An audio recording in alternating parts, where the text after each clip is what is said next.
The late afternoon sun, a weak and watery orb, struggled to pierce the perpetual gloom of the university's Special Collections archive.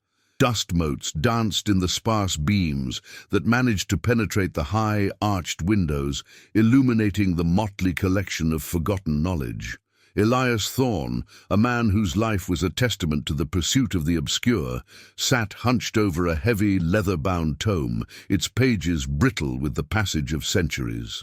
The air, thick with the scent of aged paper, decaying leather, and a faint metallic tang he couldn't quite place, hung still and heavy, a silent sentinel to the secrets interred within these walls. This was a place where time itself seemed to slow, where the whispers of the past often felt more vivid than the clamor of the present. But today, the silence was different, charged with an almost palpable tension, a subtle hum beneath the surface of the mundane. It was the kind of quiet that precedes a storm, a stillness that suggested forces long dormant were not merely stirring, but actively preparing to move once more, their ancient machinery grinding back to life in the shadowed corners of the world. The narrator's voice, deep and resonant, seemed to lead the viewer through a door that should have remained sealed, into a space where the known universe began to fray at the edges. Around Elias, mahogany shelves soared to dizzying heights, packed shoulder to shoulder with forgotten manuscripts, cryptic maps, and archaeological reports from expeditions long past, each spine a silent invitation to a bygone era. The very atmosphere seemed to breathe with the weight of untold stories, of riddles never solved, of truths deliberately buried. Outside, the world was oblivious. A gentle, insistent drizzle had begun to tap against the window panes, a rhythmic, almost hypnotic sound that merely accentuated the deepening quiet within. The sky had turned an unnatural bruised purple, hinting at a weather front far more ominous than a simple rain shower. Elias felt it deep in his bones, a profound, unsettling shift. Nothing, he knew with a certainty that chilled him to the core, would ever be the same. The sensation wasn't logical. It wasn't a deduction drawn from his exhaustive research. It was an innate, primal knowing, a whisper from the very fabric of existence. He traced a finger over the faded calligraphy on the page, a treatise on pre-dynastic Egyptian burial practices. It was fascinating, certainly, but his mind was not fully engaged. His gaze drifted to a small, almost imperceptible stain on the parchment, a mark that seemed to shift and writhe at the periphery of his vision. It wasn't ink, it was something organic, something that refused to be categorized.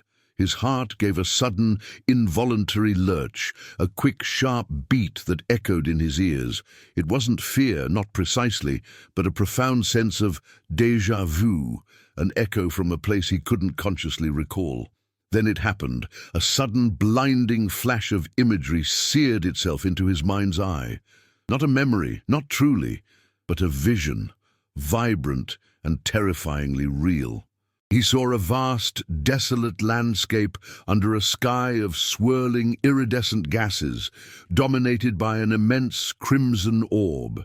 A planet, he instinctively knew, that wasn't Mars, wasn't Jupiter, wasn't anything he'd ever seen in astronomy books.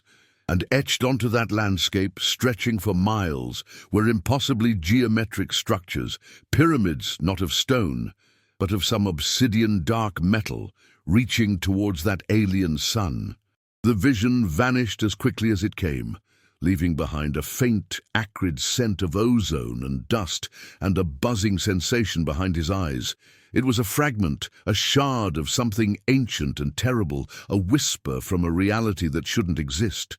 Elias blinked, his breath catching in his throat, his hands trembling slightly. He tried to rationalize it, to dismiss it as fatigue, as a trick of the light. But the sheer visceral impact of it lingered, a phantom ache in his soul. This was more than a premonition. It was an intrusion, a direct broadcast from a place beyond human comprehension, a strange, inexplicable sensation that hummed like a low current through his very being. He felt as though a thin veil had been momentarily ripped aside, granting him a glimpse into a cosmic ballet of power and mystery that had been playing out long before humanity had even learned to stand upright. The scent of old paper now seemed tinged with something metallic, something cold and distant, like the void between stars. He rubbed his temples, trying to dispel the lingering tendrils of that impossible vision, but it clung, stubborn and insistent, a seed of disquiet firmly planted in the fertile ground of his subconscious. This was only the beginning, a tremor before the earthquake, a first, faint note in a symphony of the unimaginable. If this beginning has already made you rethink what you knew, imagine what's coming next. So go ahead, hit that like button and subscribe to the channel, because here, every video reveals something few dare to show. Elias sat there, frozen, his gaze fixed on the spot where the spectral image had manifested. The heavy tome before him seemed insignificant now, its ancient wisdom pale in comparison to the fleeting glimpse of something truly primordial. His heart continued its erratic rhythm, a frantic drumbeat against his ribs, refusing to settle. He tried to take a deep, calming breath, but the air felt thin, charged with an unidentifiable energy.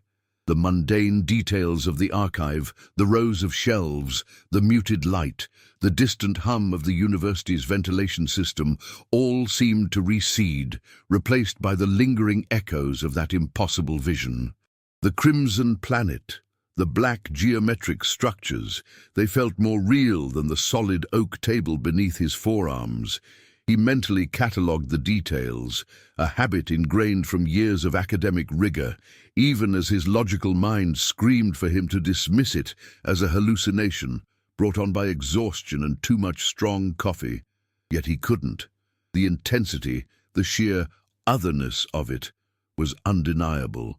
He had felt it, tasted the dust of that alien world, almost heard the silent roar of its gaseous atmosphere.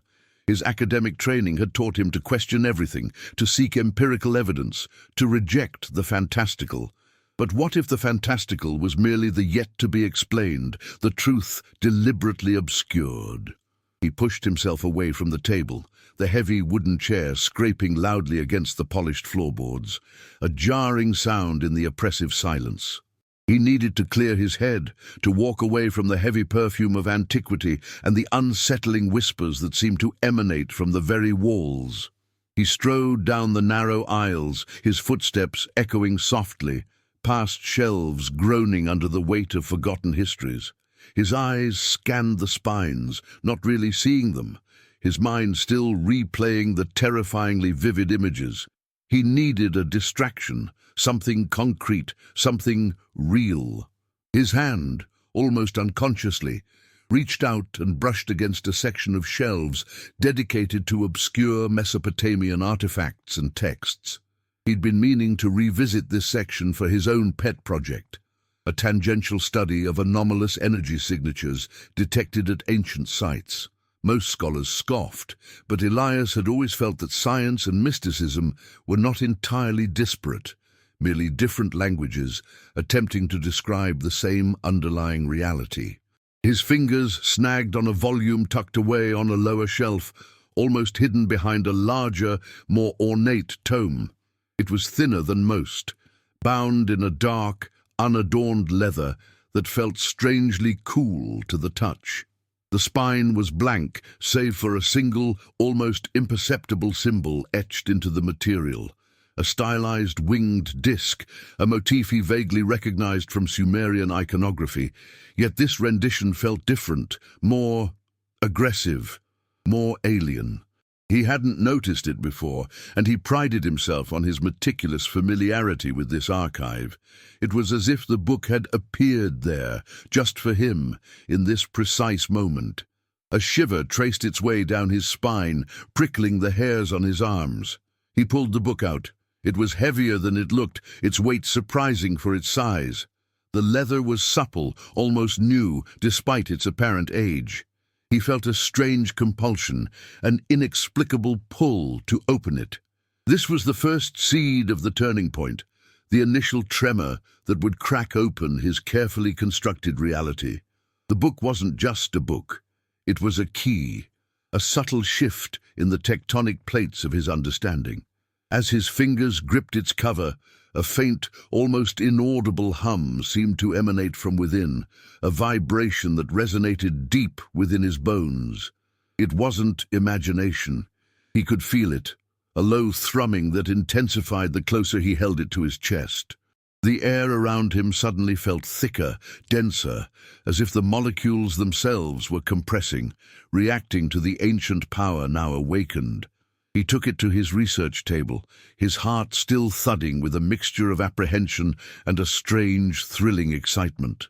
This small, unassuming volume, tucked away in the forgotten corners of the university archives, was about to become the epicenter of an upheaval that would redefine not only his life, but perhaps the very course of human understanding. The mundane world outside, with its gentle rain and bruised skies, was utterly unaware of the seismic shift occurring within these hallowed, dusty halls. He carefully set the book down, the soft thump echoing in the silence, a prelude to the revelations it contained. The winged disk on its cover seemed to pulse faintly, almost invitingly, drawing him deeper into the mystery it promised. He knew, without a shadow of a doubt, that this object was not merely a random find. It was a deliberate beacon, shining just for him. Elias Thorne was, by all outward appearances, an ordinary man. A professor of ancient history at a prestigious but largely forgotten university. He wore tweed jackets that were perpetually a little too rumpled, spectacles perched precariously on his nose, and carried the faint scent of old books and lukewarm coffee. His routine was a comforting tapestry of early morning lectures, late afternoon research in the archives, and evenings spent poring over texts, often accompanied by a stack of greasy takeout containers. He was 38, unmarried, and his closest companions were the silent voices of the past, preserved in parchment and clay. Yet, beneath this veneer of academic normalcy, there pulsed a restless spirit, a seeker of truths that lay just beyond the accepted narratives. He wasn't content with the polished versions of history. He craved the raw, untamed, and often contradictory accounts that challenged the status quo. He sought the forgotten, the suppressed, the parts of humanity's story that had been deliberately erased or conveniently ignored. What he truly sought, though he rarely admitted it even to himself, was a sense of belonging, a connection to something larger than the finite confines of his own existence. He harbored a quiet fear of insignificance, of his life merely being a footnote in the grand, sweeping epic of time. This fear often manifested as an almost obsessive dedication to his work, a relentless pursuit of knowledge that bordered on self-abnegation. He carried with him, though he tried valiantly to forget, the lingering ghost of a past academic scandal, a controversial theory about advanced ancient civilizations that had nearly cost him his tenure and ostracized him from a significant portion of the academic community. He had presented his findings on inexplicable architectural feats and metallurgical anomalies in pre-Sumerian sites, suggesting technologies far beyond what was thought possible for that era. The backlash had been fierce, labeling him a fantasist, a pseudo-scientist. He had retreated, licking his wounds, burying his more radical ideas beneath layers of conventional research. But the seed of doubt, of possibility, had never truly died.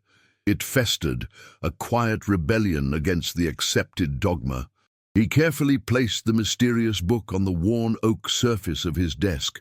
The single, winged disc symbol on its cover seemed to pulse faintly, almost imperceptibly, catching the dim light in a way that defied explanation. He ran his fingers over the symbol, a raised relief that felt surprisingly warm, despite the cool temperature of the archive. A strange, tingling sensation spread through his fingertips, a faint vibration that mirrored the hum he had felt when first touching the book. He opened it slowly, the pages releasing a sigh of dry air, a scent far more complex than that of the surrounding paper. It was an earthy aroma, rich with the smell of sun-baked clay, desert dust, and something else, something metallic and sharp, like distant lightning. The first pages were blank, a testament to what appeared to be its ancient origins, as if the book itself were hesitant to reveal its true nature. Then the script began. It was not cuneiform, nor hieroglyphics, nor any language Elias immediately recognized. Yet there was a familiarity to its angular characters, a subconscious resonance that tugged at the edges of his memory. It was beautiful, intricate, yet undeniably alien. He pulled a magnifying glass from his desk drawer, his pulse quickening. As he examined the script more closely, he noticed subtle nuances, tiny symbols within symbols, like miniature constellations embedded within each character. This was not a simple language. It was a code, a cipher, a layered message. Suddenly, a shadow fell over his desk. He looked up, startled, his heart leaping into his throat. Standing silently at the end of the aisle, partially obscured by a towering stack of monographs, was Professor Alistair Finch. Finch was an old colleague, a brilliant but notoriously rigid Sumerologist, known for his acerbic wit and his staunch refusal to entertain any theories that deviated from the established archaeological consensus. He was the very embodiment of the academic elite who had dismissed Elias's earlier theories. Their eyes met across the dusty expanse of the archive, and for a fleeting moment the air crackled with unspoken history. Finch's gaze was piercing, a shrewd, calculating look that seemed to bore directly into Elias's very soul, as if seeing not just the man, but the forbidden book on his desk. It was more than just a glance. It was a deliberate, measured stare, held for a beat too long, and in it Elias perceived a flicker of something he hadn't seen in Finch before. Not disdain, but a flicker of recognition, a deep, unsettling knowledge. A chill snaked down Elias's spine, a cold, cloying dread that wasn't entirely about Finch himself, but about what that look implied. It was a memory, sharp and unwelcome, of Finch's dismissive remarks during his tenure review, but overlaid with a new, disturbing layer. Finch didn't just disapprove, he knew something he wasn't telling. This was the second emotional explosion, a quiet detonation in the heart of the archives. Finch's lips, usually pursed in a perpetual state of academic disapproval, thinned almost imperceptibly, and a strange, almost imperceptible smirk played at the corners. He nodded once, a gesture so subtle it could be mistaken for nothing, then turned and walked away, his footsteps eerily silent on the carpeted floor, disappearing into the shadows. The brief encounter left Elias feeling exposed, vulnerable, as if an invisible thread connecting him to this mysterious book had just been made visible to the wrong eyes. The memory of Finch's cold, knowing smile lingered, a poisoned dart to his carefully constructed peace of mind, suggesting a complicity, a shared secret that should have remained buried. He gripped the edges of the table, his knuckles white. The quiet hum from the book seemed to intensify, a silent response to the intrusion, a protective pulse against unseen observers. The air grew heavy, oppressive, as if the very atmosphere itself was holding its breath, waiting for the inevitable storm to break. If you've made it this far without pausing, it's because this has resonated with you. So, strengthen this content, like it now, and send it to someone who needs to see this. The encounter with Finch left a bitter aftertaste in Elias's mouth, a metallic tang of suspicion and unease. He watched the empty space where Finch had stood, his mind racing, trying to decipher the meaning behind that unsettling glance. Was it merely a senior colleague's usual condescension, magnified by Elias's current heightened state of paranoia? Or was there something more, something deeper, more sinister at play? The thought lingered, a thorny burr under his skin. Finch, despite his academic prowess, had always seemed oddly protective of certain historical narratives, particularly those concerning the origins of civilization and the scope of ancient knowledge. He had been unusually vocal in his critique of any theory that even hinted at external influences on early human development, dismissing them with a vehemence that now seemed less about academic rigor and more about suppression. Elias turned back to the mysterious book, its presence on his desk now feeling less like a random find and more like a deliberate summons. He felt a desperate need to understand the alien script, to unlock its secrets before Finch or someone else intervened. He retrieved his ancient Sumerian dictionaries, his Akkadian grammar guides, and his collection of obscure linguistic analyses. He spread them out around the book, creating a fortress of knowledge, a desperate attempt to use the known to decipher the utterly unknown. The rain outside had intensified, now drumming a heavy, insistent rhythm against the windows, a percussive backdrop to his feverish mental activity.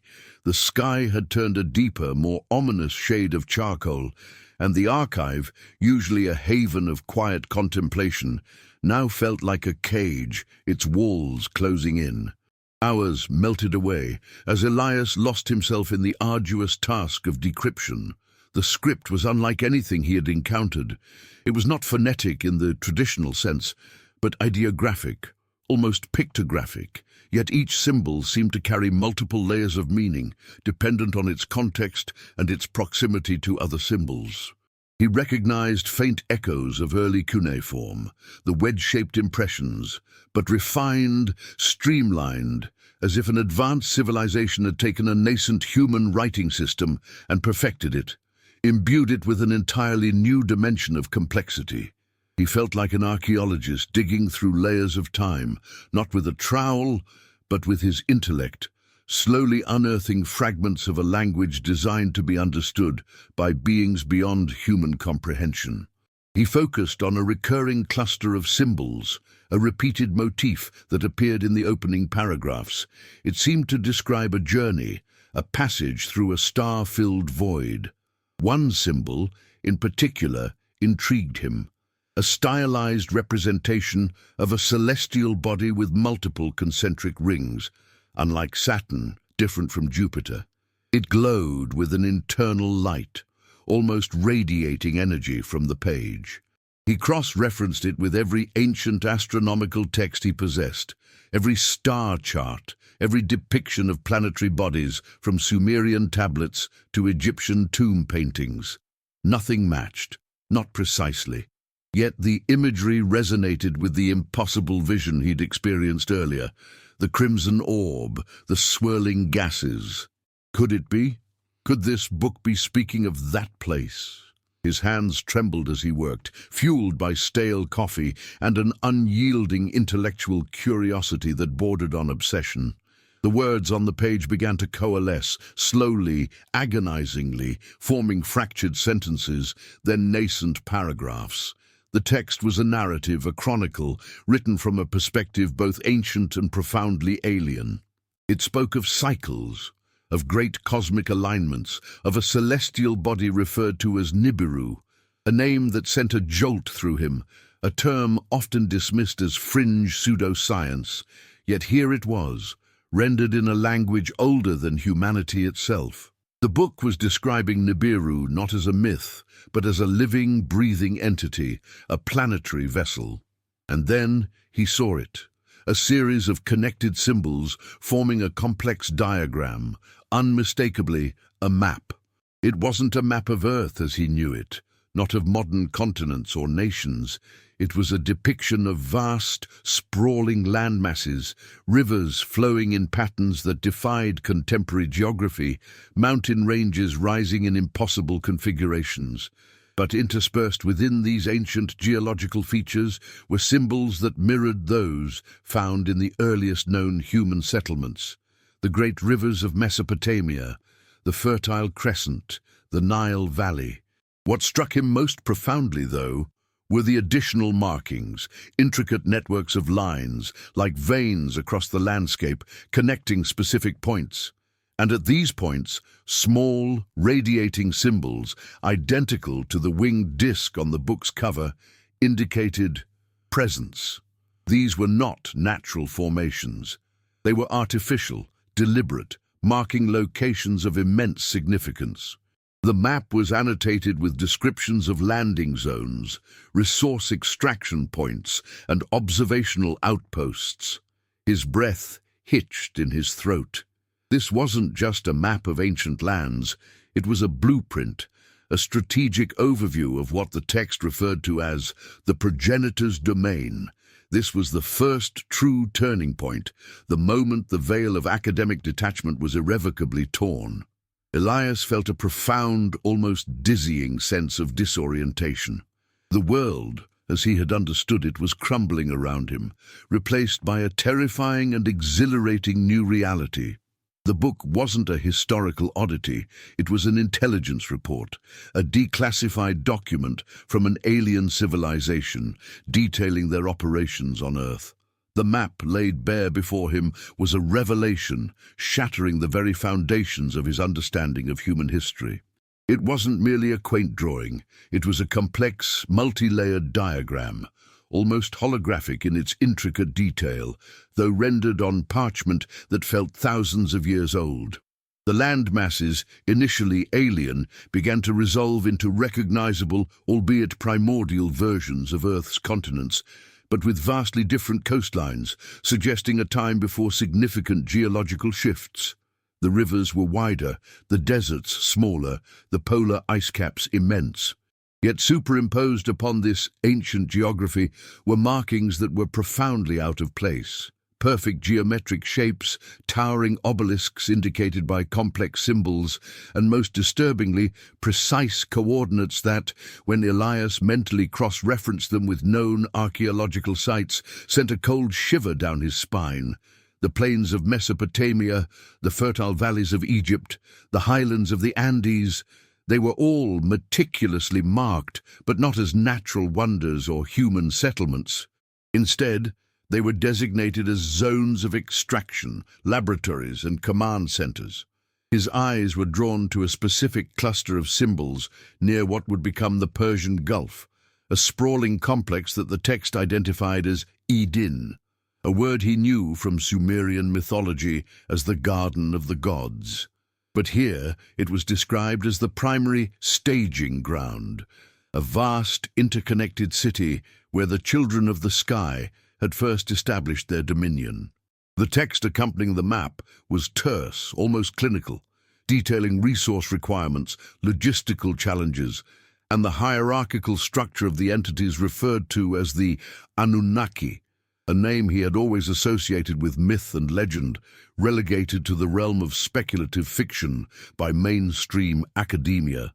Yet here they were, presented as flesh and blood architects of a planetary endeavor. He scanned the pages for more information, his fingers tracing the strange symbols, feeling an electric current hum beneath his skin. This wasn't merely a record, it was an operational manual, a testament to an ancient, powerful presence that had shaped humanity from its very inception. He couldn't shake the feeling that he was peering into the operational blueprints of a colonial power, albeit one operating on a galactic scale, with Earth as its prize. Elias leaned back, running a hand through his already disheveled hair, his mind reeling. The implications were staggering. If this map was genuine, if the text was accurate, then everything he had ever taught, everything he had ever believed about the origins of civilization was a carefully constructed lie, a simplified narrative designed to obscure a far more complex and, frankly, terrifying truth. Humanity wasn't an accidental evolutionary marvel. It was a deliberate creation, a labor force, engineered for a specific purpose by beings from another world. The idea was so monumental, so utterly alien to his worldview, that his brain struggled to process it, oscillating between fierce denial and a chilling acceptance. The metallic tang in the air grew stronger, almost bitter, and the distant hum of the ventilation system seemed to morph into a low, resonant thrum, a sound that seemed to emanate from the very core of the Earth itself. He closed his eyes, trying to recalibrate, to find an anchor in the storm of new information. His academic reputation, his career, his very sanity, All of it felt suddenly precarious, hanging by a slender thread.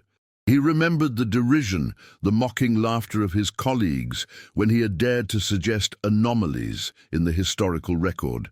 Now those anomalies weren't just quirks. They were glaring signposts, carefully placed by an unknown hand, pointing towards this very revelation. The pieces clicked into place with a terrifying, inexorable logic. The sudden rise of Sumerian civilization, the inexplicable knowledge of astronomy and engineering possessed by ancient cultures, the global myths of sky gods and great floods. They were not mere coincidences or primitive attempts at explanation. They were echoes, fragmented memories, distorted reflections of a truth too immense for the human psyche to fully comprehend without breaking. A sudden, sharp movement in his peripheral vision startled him. His eyes snapped open. Across the archive, several rows down, he saw Professor Finch once more.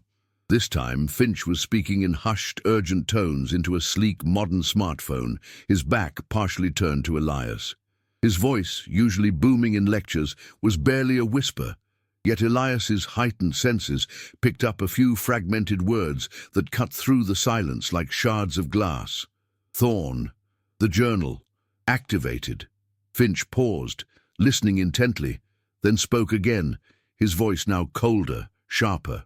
The containment protocol. Initiate immediately. Failure is not an option.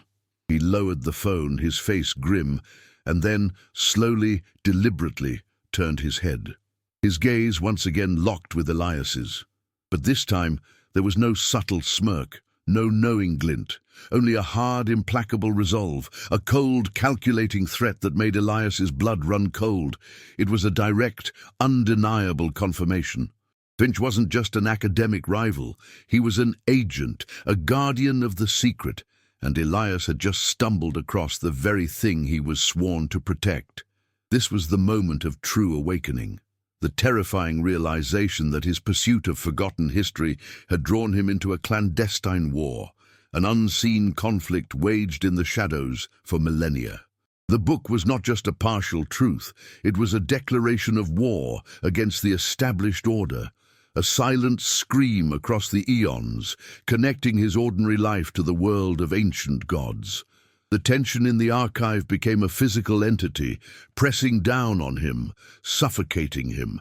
He was no longer a detached observer. He was a participant, caught in the crosshairs of an ancient conspiracy, and the clock, he realized with a sickening lurch, was already ticking. If you've made it this far without pausing, it's because this has resonated with you. So, strengthen this content, like it now, and send it to someone who needs to see this.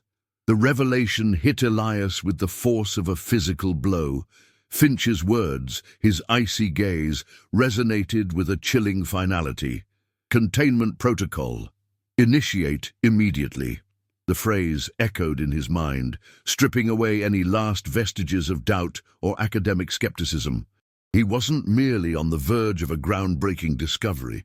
He was a liability, a threat to a carefully guarded secret. And Finch, his former colleague, was now an adversary. The air in the archive, already heavy with the scent of old paper and dust, now seemed to carry a faint metallic tang, like distant static before a lightning strike, a premonition of imminent danger. The fluorescent lights overhead, usually casting a dull, steady glow, flickered almost imperceptibly, casting dancing shadows that seemed to lengthen and contort into menacing shapes on the shelves. Elias clutched the ancient book to his chest, its strange hum a comforting vibration against his frantic heartbeat. He looked around, suddenly seeing the archive not as a sanctuary of knowledge, but as a potential trap. Every shadow seemed to harbor an unseen observer, every rustle of paper a whispered threat. He imagined hidden cameras, concealed microphones, silent alarms triggered by his accidental discovery. His mind raced, cataloging escape routes, assessing exits, a primal instinct for survival overriding decades of academic composure. This wasn't a game, it was deadly serious. The stakes were no longer just his reputation, but his life, and perhaps the truth about humanity itself. He had to get out. He had to understand more. The map in the book, with its impossible topography and chilling annotations, pulsed with an almost magnetic pull. It was the key, he knew, to unraveling this ancient conspiracy. He couldn't just run. He needed to absorb as much as he could, to commit to memory the details that might save him, or at least help him expose what Finch and his shadowy organization were trying to hide. He turned the pages frantically, his eyes darting across the alien script, attempting to extract the most crucial information. The book seemed to vibrate in his hands, almost urging him on, its ancient power responding to his desperate quest for knowledge. The text expanded on the nature of the Anunnaki presence.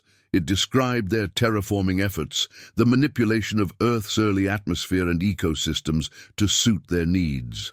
It detailed the creation of early hominids, a primitive genome that was then genetically modified, upgraded, to serve as a labor force for their vast mining operations. Gold, the text emphasized, was not merely a precious metal, it was essential for their survival, a vital component for their planet Nibiru, which was slowly losing its atmosphere. Elias felt a wave of nausea. The entire narrative of human evolution, of glorious self-discovery and independent advancement, was a carefully crafted illusion. Humanity was a tool, a genetic experiment, a means to an end. It was a truth so devastating, so utterly demeaning to the human spirit, that it made him question his very existence, his place in the cosmic order. He focused on the map again, on the intricate network of lines connecting the designated sites. These weren't mere roads or trade routes. They were described as energy conduits, pathways for the transference of power, for communication, for the manipulation of Earth's subtle energies. And at the nexus of several of these conduits, a symbol appeared repeatedly, a stylized representation of a giant, multifaceted crystal radiating immense power.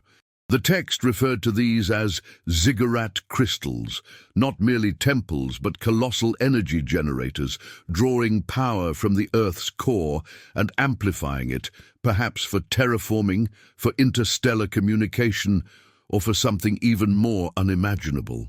He remembered the descriptions of the ziggurats of ancient Mesopotamia, always depicted as towering stepped pyramids reaching for the heavens. Could they have been more than just religious structures? Could they have been, in fact, incredibly sophisticated machines? The thought made his blood run cold. The silence of the archive was suddenly broken by the sharp, metallic click of a door latch, several aisles away. Elias froze, his breath catching in his throat.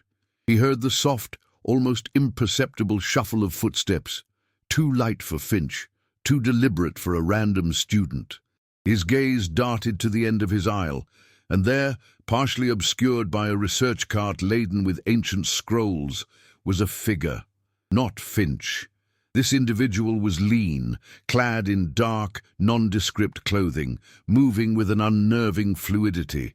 The face was unreadable, shadowed, but the eyes, even from a distance, seemed to gleam with a cold, predatory intelligence. This wasn't an academic. This was an operative, a hunter. Elias realized with a sickening certainty that he had been too slow. Finch had not merely warned, he had acted. He tightened his grip on the book, adrenaline flooding his system. He needed to act, and quickly. He couldn't leave the book. It was too vital. He couldn't fight. He was an academic, not a warrior. But he could hide. He could obscure. He could buy himself time. His eyes darted around the immediate vicinity of his desk, a stack of empty archival boxes, a forgotten librarian's stool, a floor-to-ceiling bookshelf filled with oversized maps and blueprints. He saw an opening, a narrow gap between two particularly dense sections of shelves, leading into a dimly lit, rarely used storage area. It was a desperate gamble, but his only option. He took one last, lingering look at the map, trying to etch every detail into his memory, particularly the coordinates of the ziggurat crystals. He imagined their ancient power, humming silently beneath the Earth's surface, waiting to be reactivated. Could humanity truly be so blind, so utterly ignorant of the colossal legacy buried beneath their feet? He wondered if anyone else had ever truly seen this map, understood its implications, and survived.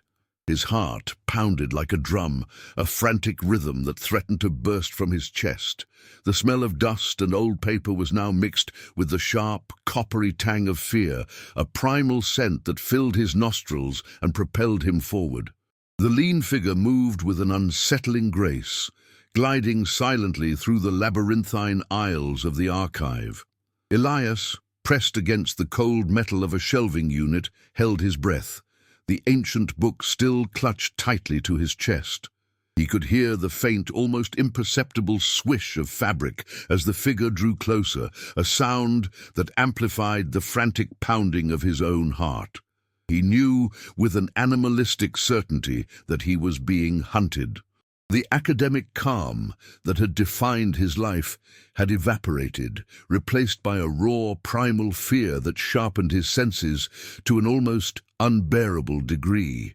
He could smell the faintest trace of the antiseptic cleaner used on the library floors, the musty odor of ancient paper, and chillingly, a faint, almost metallic scent that seemed to emanate from the hunter himself. A cold, sterile aroma that spoke of efficiency and danger. He edged deeper into the narrow gap, the shadows of the rarely used storage area swallowing him whole. It was a forgotten corner, filled with discarded furniture, broken microfiche readers, and stacks of uncatalogued, decaying documents. The air here was even thicker, heavier, laden with the dust of true abandonment. He squeezed behind a towering pile of obsolete computer equipment, trying to become one with the shadows, his mind racing, desperately seeking a plan. He was an intellectual, a scholar, not an action hero. But the truth, he realized, had chosen him, and now he had no choice but to answer its call. He had to escape, not just for his own survival, but for the information he now possessed, the devastating secret he had uncovered. The footsteps paused directly at the mouth of the aisle he had just exited. Elias could feel the hunter's presence, a cold, unwavering focus, like a predator sensing its prey. He held his breath, his muscles tensed, every nerve ending screaming in anticipation. The silence stretched, taut and agonizing, broken only by the relentless drumming of the rain outside and the frantic rhythm of his own heartbeat. He wondered if this was how the subjects of ancient empires felt, caught between the whims of unseen, unknowable powers. Was this what it felt like to be a human caught in the cosmic game of the Anunnaki? The thought sent a fresh wave of terror through him. Suddenly, a voice, calm and detached, sliced through the silence. It wasn't Finch's, it was younger, yet imbued with an unnerving authority. "Professor Thorne, there's no need for this. We merely wish to retrieve what belongs to us." The voice was devoid of emotion, a flat, synthesized tone that raised the hairs on Elias's neck. We, not I, an organization, a collective. The conspiracy was deeper, wider than he had imagined. "What belongs to us?" Elias whispered silently to himself, the words bitter in his mouth. "The truth belongs to everyone." He knew he couldn't stay hidden indefinitely. His academic life, with its predictable routines and comforting certainties, had been shattered. He was now a fugitive, an accidental keeper of a secret that could dismantle civilization. He needed an exit, and fast. His eyes scanned the storage area, searching for anything, any small advantage. He spotted a fire exit sign, dimly lit at the far end of the cluttered space, almost obscured by a leaning tower of old newspaper bundles. It was a gamble, a desperate dash through an unknown maze of junk, but it was a chance. He took a deep, shuddering breath, trying to calm his racing thoughts. He had to be smart, cunning, unlike his usual scholarly self. He remembered a subtle question the narrator had posed in his mind earlier, an almost subliminal suggestion. How quickly can a man redefine his entire existence when faced with an inconvenient truth? The answer, he realized with a grim determination, was instantaneous. His entire existence had been redefined the moment he touched that book, the moment he glimpsed the map, the moment Finch's eyes had met his. There was no going back. He took another look at the book in his hands, at the alien script that had now become so terrifyingly familiar. He remembered the pages that detailed the Anunnaki's genetic manipulation, their careful selection of traits, their precise engineering of the human species. Was his own relentless curiosity, his innate drive to uncover the truth, merely a pre-programmed trait?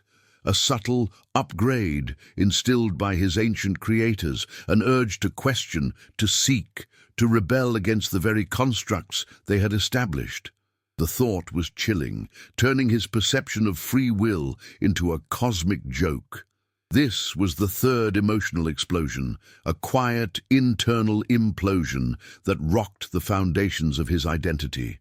He had always believed in the inherent freedom of human thought, the unyielding spirit of inquiry. Now, even that fundamental belief was called into question, twisted into a potential mechanism of control. It was a secret revealed at the worst possible moment, not by an external force, but by the insidious whisper of his own mind, a lie discovered in the very fabric of his being. The hunter's calm voice echoed again, closer this time. "Professor, we merely wish to protect the delicate balance." "Delicate balance?" Elias scoffed inwardly, "more like a delicate lie. If you've made it this far without pausing, it's because this has resonated with you.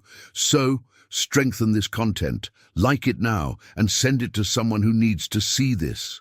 The hunter's voice, calm and collected, seemed to slice through the oppressive silence, each word a cold, measured threat. Elias could hear the soft, deliberate footsteps now, closing in, echoing off the stacks of forgotten artifacts. The phrase "delicate balance" resonated with a sinister irony, a euphemism for the elaborate deception that had been woven around humanity for millennia. He wasn't just facing a rogue agent, he was confronting the custodians of a monumental lie, an organization dedicated to maintaining mankind's blissful ignorance. The air grew dense, charged with a predatory stillness that made his skin crawl. He pushed off from the metal shelving unit, moving with a sudden burst of adrenaline-fueled energy. The ancient book, still clutched to his chest, felt like a shield and a burden simultaneously. He darted through the narrow aisles of the storage area, his feet crunching on scattered debris, broken shards of pottery, splintered wooden crates, fragments of long-forgotten microfilms.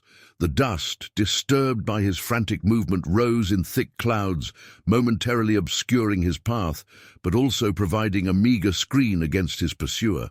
He heard a soft grunt from behind him, a brief hesitation, confirming his presence had been detected. The chase was on.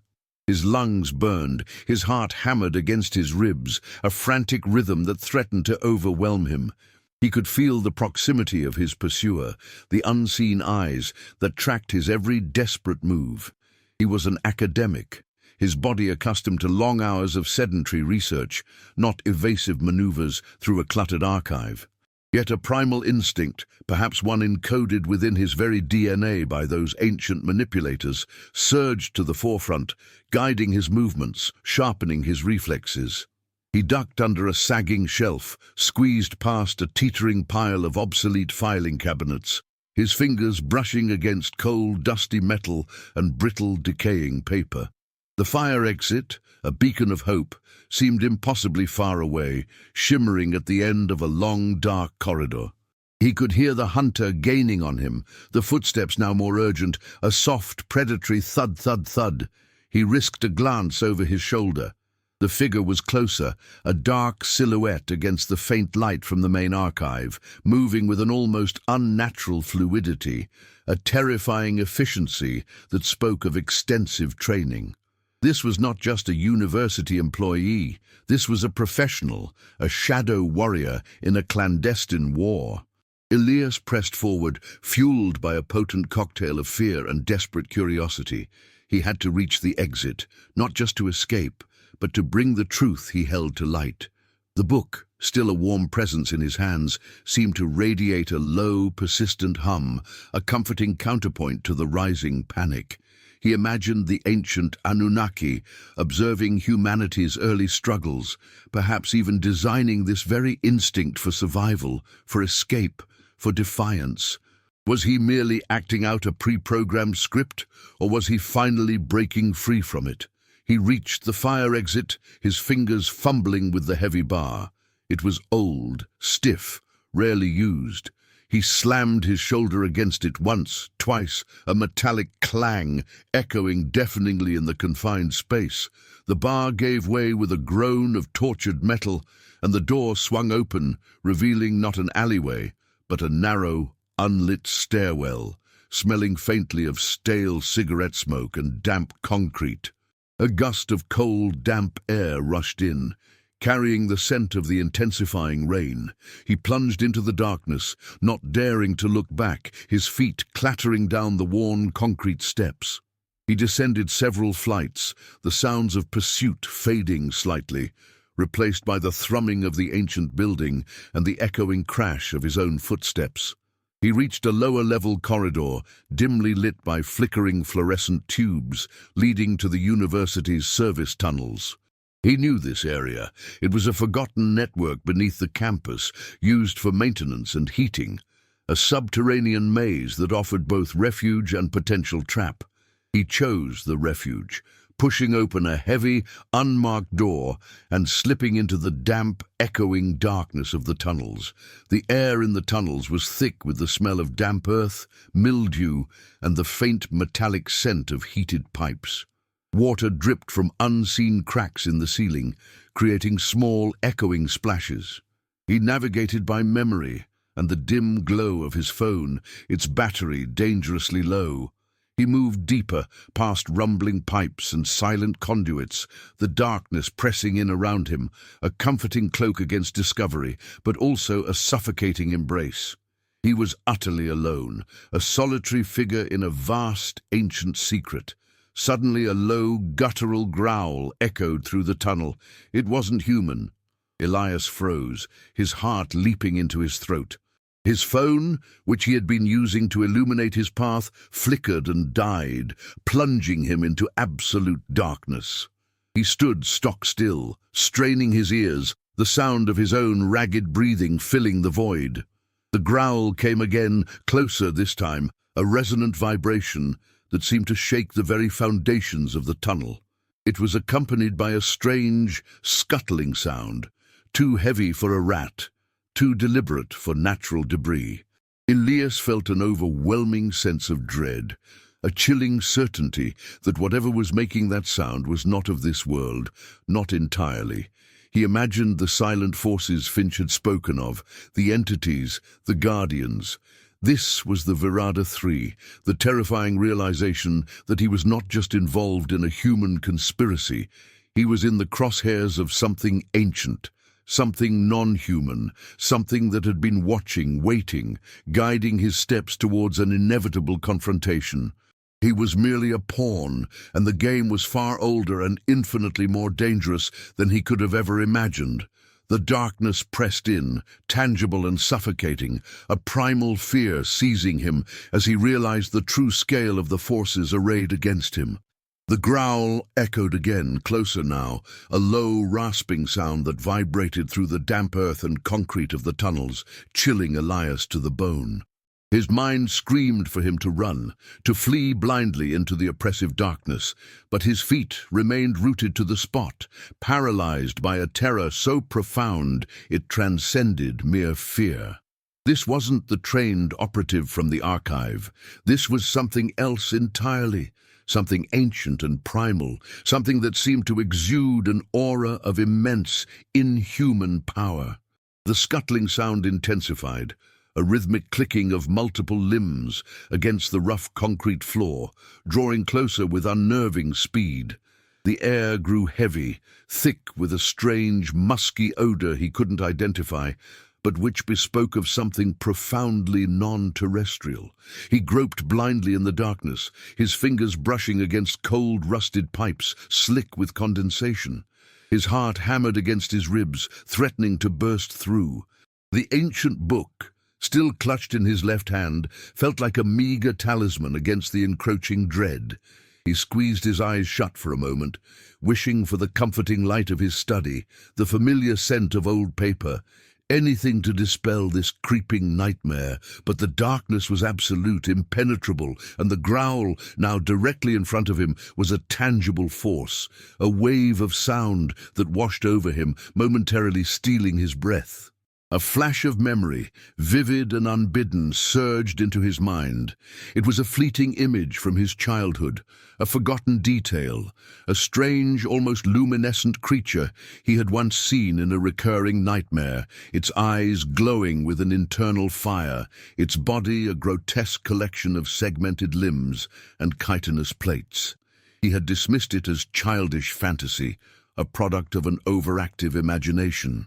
Now, in the suffocating blackness of the tunnels, that nightmare felt terrifyingly real, a premonition from a time before he could even articulate his fears. The silence that followed the growl was almost worse, a terrifying vacuum that amplified the frantic pounding of his own blood in his ears. Then, a subtle shift in the air, a faint disturbance that suggested something vast and unseen had moved.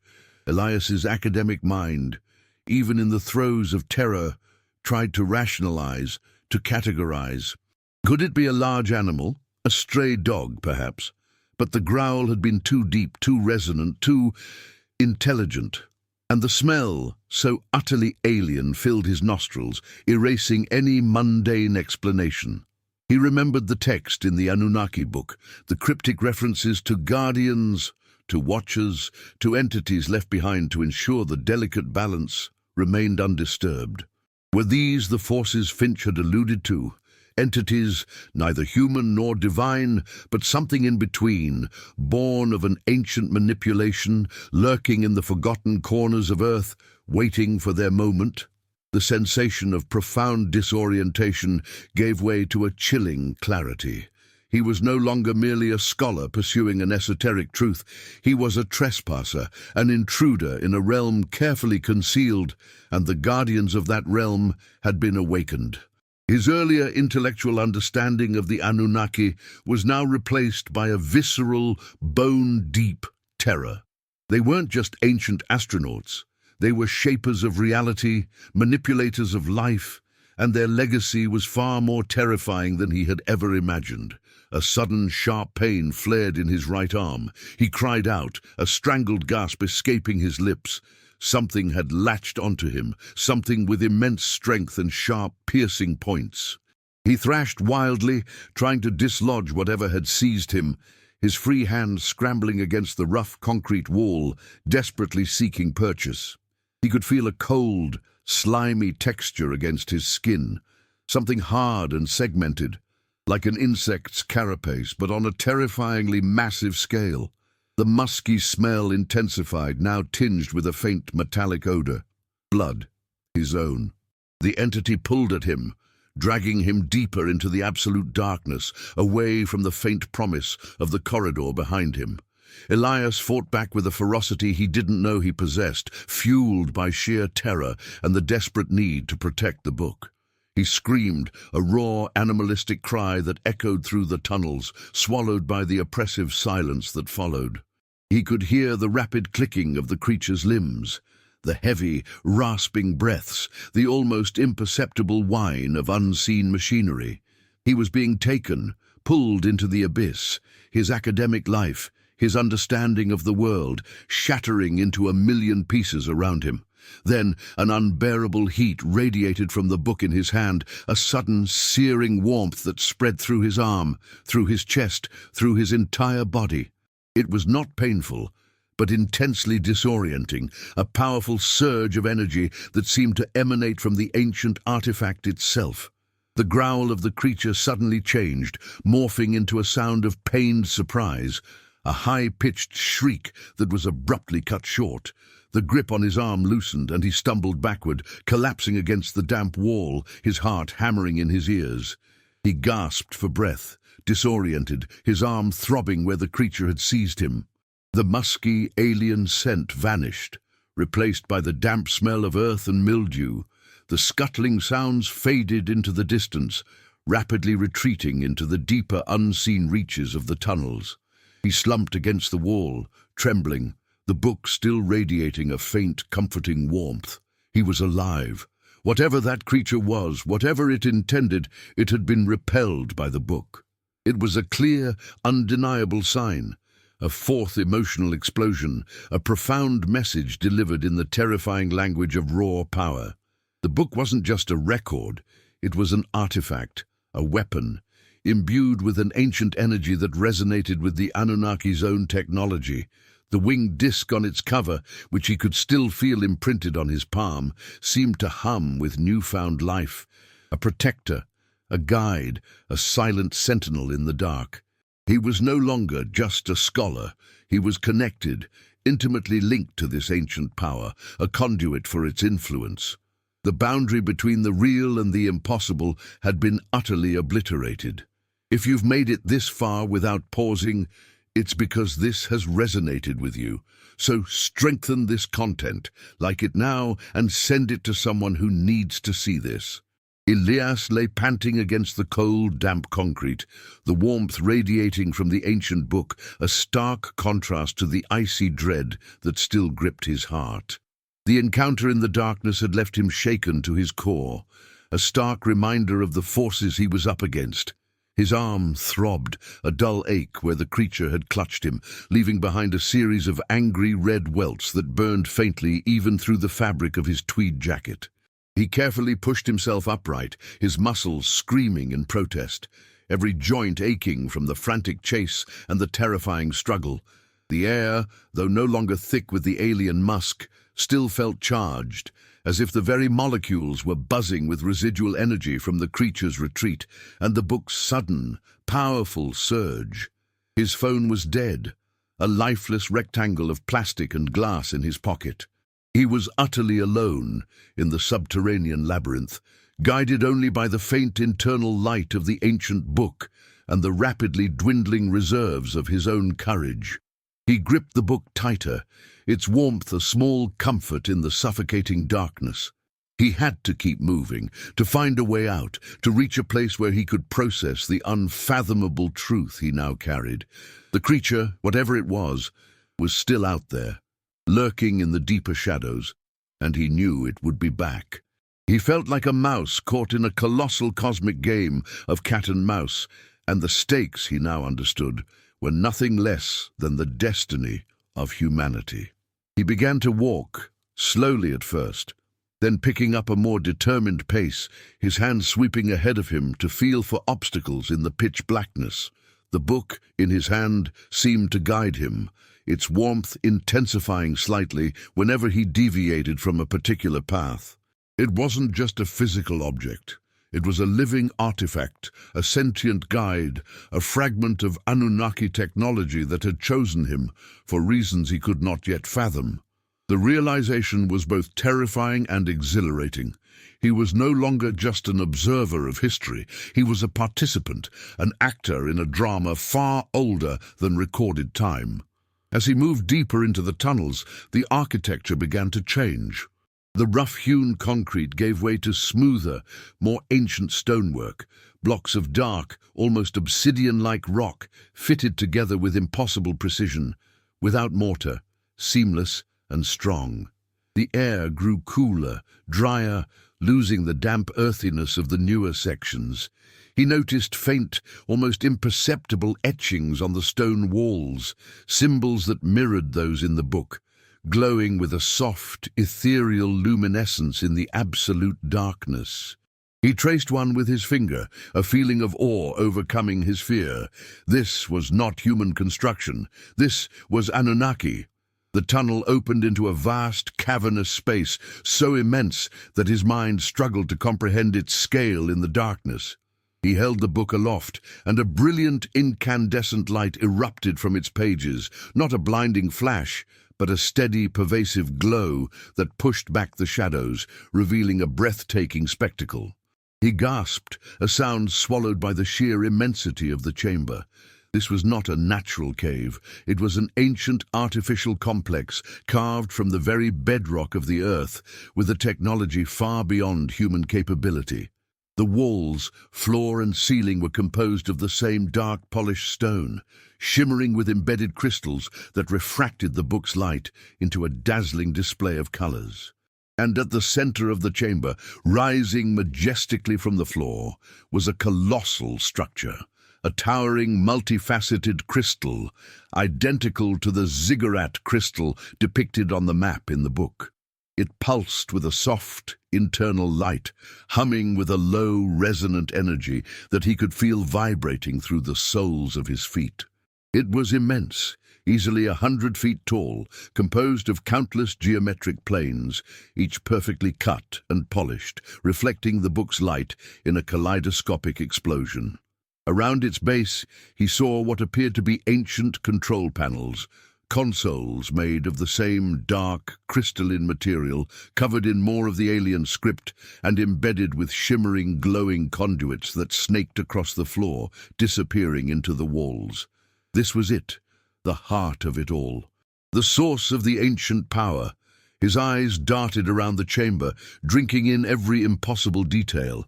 He saw pedestals with intricate carvings, alcoves containing what looked like ancient dormant machinery, and strange, almost organic-looking devices that hummed with a faint, unseen energy.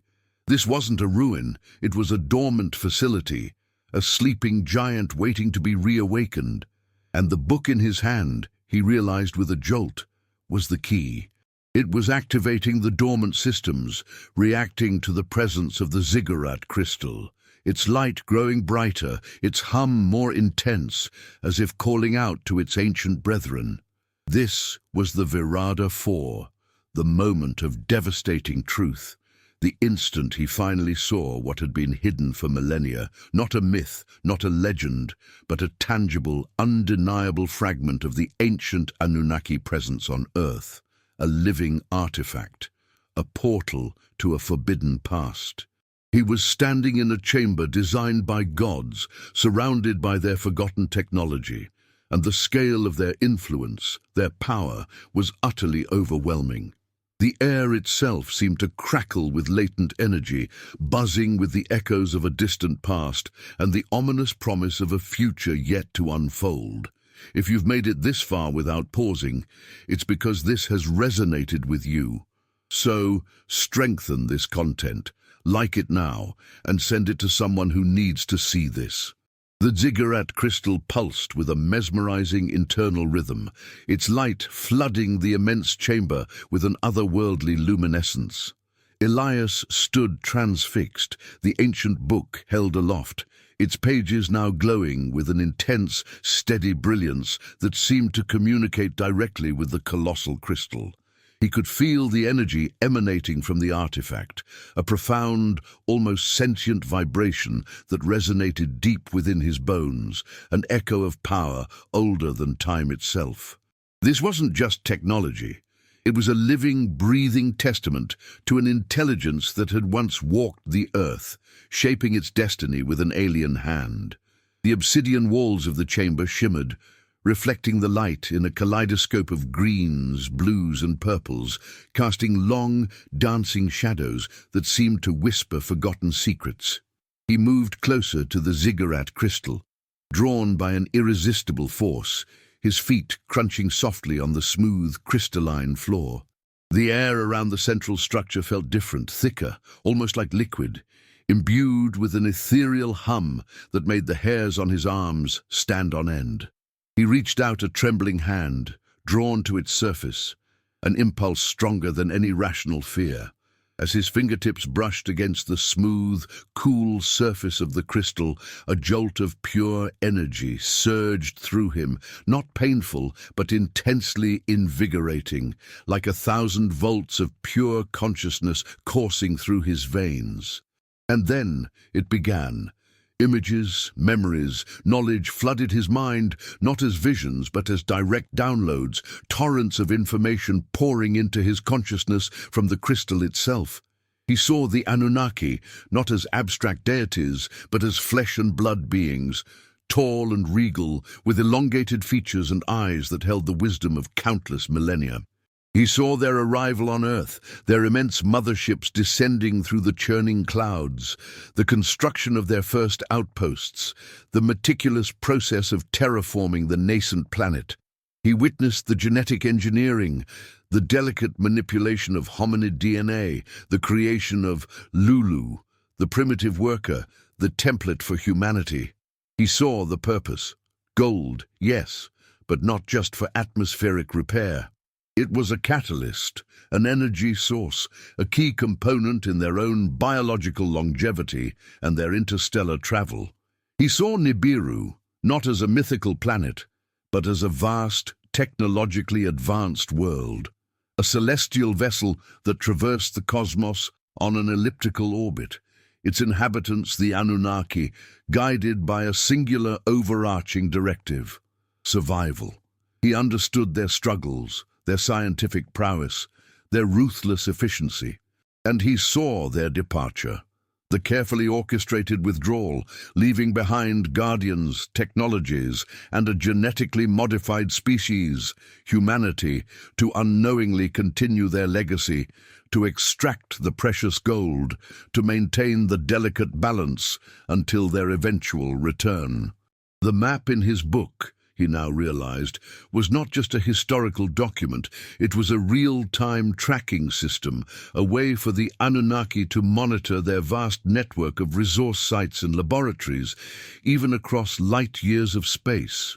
He understood the intricate lines, the radiating symbols, the precise coordinates. This was their operational framework, their legacy, buried deep within the Earth, waiting to be reactivated. The sheer volume of information was overwhelming, a cosmic library downloaded directly into his brain. He felt his mind stretching, expanding, accommodating truths that would shatter the sanity of any ordinary human. He was no longer just Elias Thorne, the academic. He was a vessel, a repository of forbidden knowledge, a bridge between two worlds, two civilizations separated by eons. He felt connected to the Anunnaki, to their triumphs and their failures, to their ambition and their cold, calculating logic. He understood their perspective, their ancient wisdom, and their profound indifference to the smaller affairs of humanity, whom they viewed as little more than a carefully crafted tool. Then the flood of information abruptly ceased. The crystal's light dimmed slightly, its hum softening to a gentle thrum. Elias stumbled backward, disoriented, shaking his head, trying to clear the cacophony of voices and images from his mind. He gripped the book, still glowing faintly in his hand, feeling its familiar warmth, its reassuring weight. He looked at the ziggurat crystal, its towering presence now imbued with a terrifying new significance. He understood its purpose, its power, its potential to reshape the world. A sudden, sharp pang of loneliness pierced through the overwhelming awe. He was alone with this truth, the sole recipient of a revelation that could either liberate humanity or plunge it into an unimaginable existential crisis. How could he share this? Who would believe him? And what would the consequences be? He remembered Finch's cold, resolute gaze, the silent operative in the tunnels, the creature that had attacked him. They were guardians, enforcers of the lie, and they would stop at nothing to prevent this truth from spreading. This was the moment of agonizing decision, a choice that would define his future and perhaps the future of mankind. He could succumb to the fear, retreat into the shadows, and allow the lie to persist. Or he could become a beacon, a herald of the truth, regardless of the cost. He felt an undeniable pull, a magnetic force guiding his hand towards one of the ancient control panels. He didn't understand why, but he knew with an inexplicable certainty that he had to activate something, to initiate a sequence, to wake the sleeping giant. This was the last emotional explosion. An unexpected gesture, a decision that went against all logic, driven by an instinct he didn't fully grasp. He was merely an instrument, playing a part in a much larger, ancient symphony. If you've made it this far without pausing, it's because this has resonated with you. So strengthen this content, like it now, and send it to someone who needs to see this. The decision, born of an instinct far older than his academic conditioning, propelled Elias forward. His hand, guided by an invisible force, reached out to one of the ancient control panels that ringed the base of the ziggurat crystal. The panel, made of the same dark, crystalline material as the chamber itself, was covered in a complex array of glowing symbols, each one thrumming with a latent energy. He didn't understand the language, not consciously, but the direct download of knowledge from the crystal had given him an intuitive grasp, a subliminal understanding of its function. It was like a forgotten memory resurfacing, a pre-programmed response awakening within him. His fingers, trembling slightly, hovered over a cluster of symbols that seemed to glow brighter than the rest, arranged in a triangular pattern. He pressed down, and the crystal surface yielded beneath his touch, a soft, almost organic give. A deep, resonant hum filled the chamber, growing in intensity, vibrating through his very bones. The ziggurat crystal at the center pulsed faster, its light intensifying, casting kaleidoscopic patterns across the obsidian walls. The entire chamber seemed to come alive, shimmering with unseen energy.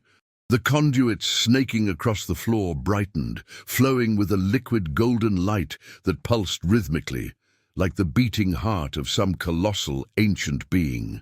The air grew thick, heavy with the scent of ozone and something else, something metallic and sharp, like the smell of impending storm, but infused with an impossible, almost sweet aroma of alien flora.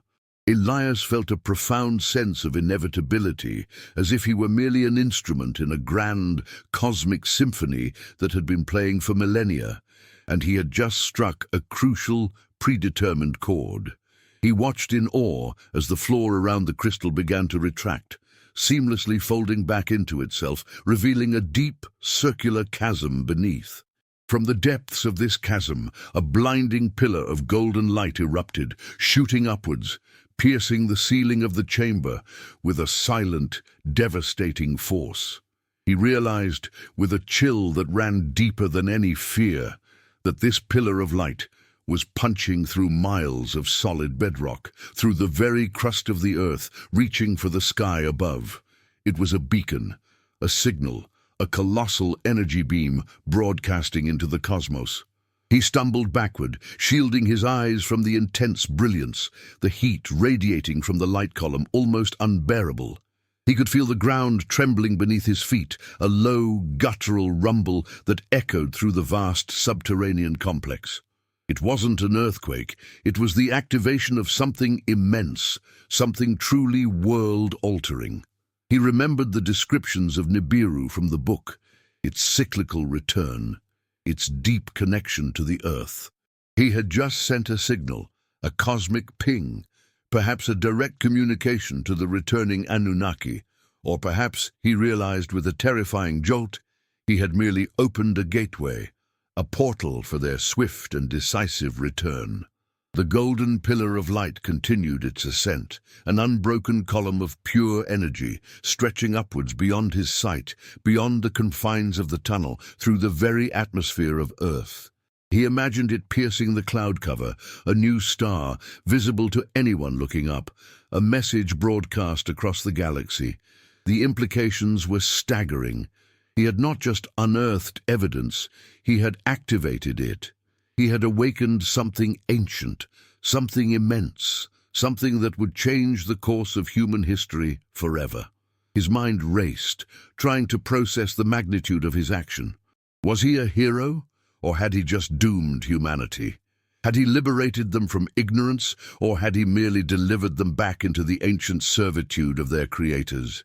The questions swirled in his mind, unanswered, unanswerable.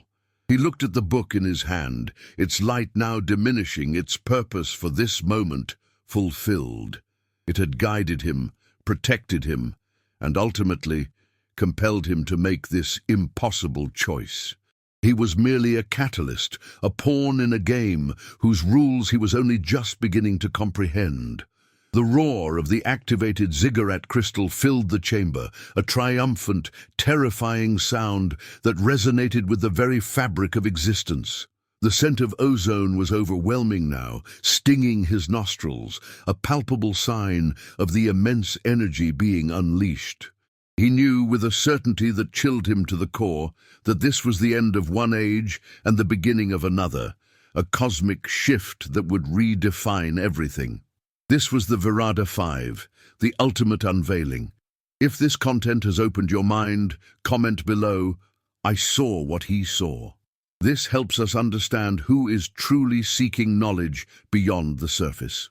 Like the video, subscribe to the channel now and hit the bell icon because the next episodes will go even deeper. And don't leave without clicking on the next video. It's the continuation of this journey. The golden pillar of light pulsed with an almost unbearable intensity, its silent ascent a testament to the colossal power now unleashed. Elias stood amidst the reverberating hum of the ziggurat crystal, feeling the very bedrock of the earth tremble beneath his feet. The air crackled with raw energy, a pervasive scent of ozone, and something indefinably alien stinging his nostrils. He was no longer just a man in a dusty archive. He was an unwilling participant in a cosmic event, a tiny, insignificant cog in the turning gears of an ancient, preordained prophecy. His breath hitched in his throat, a mix of awe, terror, and a profound, bone-deep weariness washing over him. The revelation had been delivered, not as a gentle whisper, but as a cataclysmic roar, echoing across the vast expanse of time and space. He looked around the magnificent alien chamber, now illuminated by the central pillar of light, and saw not just dormant technology, but the undeniable imprint of a civilization that had reshaped planets and engineered life. The smooth obsidian walls, the intricate control panels, the shimmering conduits, they were not mere archaeological finds, but the remnants of a living, breathing history, a truth so profound it rendered all human endeavors insignificant. The Anunnaki were not gone. They had merely been dormant, observing, waiting for the precise cosmic alignment, for the precise moment, for the precise signal to initiate their return. And Elias, by an accidental twist of fate, or perhaps by a carefully orchestrated destiny, had just provided that signal. The book in his hand, its internal light now completely faded, felt cold and inert, its task accomplished. It had been a tool, a catalyst, a key to unlock a door that perhaps should have remained sealed. He felt a profound sense of both loss and liberation. The world, as he had known it, was utterly gone, replaced by a reality so vast and terrifying that his mind struggled to encompass it. He saw the cyclical nature of their presence, the ebb and flow of Nibiru's orbit bringing its inhabitants back to Earth at regular, predictable intervals. Each return coinciding with a surge in human civilization, a leap in technology, a shift in consciousness. The ancient myths, the legends of sky gods, the sudden appearance of advanced knowledge in early human cultures. It was all a meticulously documented, cyclical process. Humanity was merely a harvest, a carefully cultivated crop tended by its ancient genetic architects, destined to fulfill a purpose laid out millennia ago. He walked to the edge of the chasm, gazing into the blinding light that now stretched upwards, an umbilical cord connecting Earth to the cosmos, to Nibiru, to the waiting Anunnaki. He knew he had irrevocably changed everything. The silence that followed the initial roar of activation was now filled with a low, insistent hum, a profound vibration that seemed to emanate from the very core of the planet, a response to the cosmic beacon he had unleashed. The secrets of human origin, of the manipulation of history, of the inevitable return of the ancient gods.